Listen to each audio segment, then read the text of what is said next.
I'm honored to be here today to address old friends and acquaintances, as well as the young people who weren't alive when the killing and wounding of students at Kent occurred 40 years ago.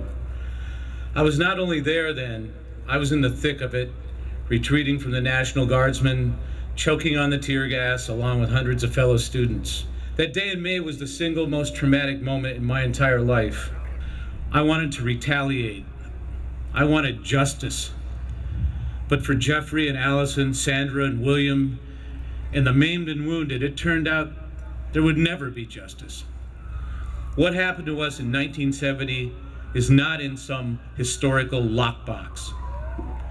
It can and will happen in one way or another again and again.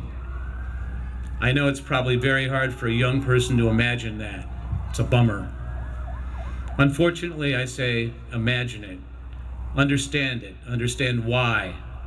Be ready for it, or you'll be swallowed in the quicksand of history.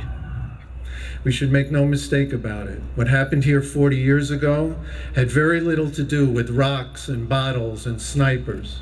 It had everything to do with the right of free speech and the right of free assembly and the suppression of those rights.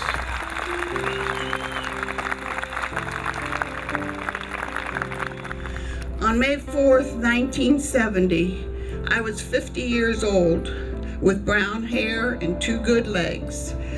Today, I am 90 years old and can no longer pitch batting practice for the young ones.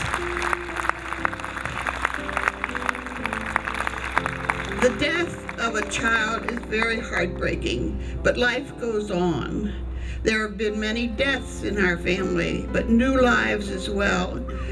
I believe that our efforts to prevent another Kent State type tragedy have been rewarded with a new resolve for peace on earth and goodwill.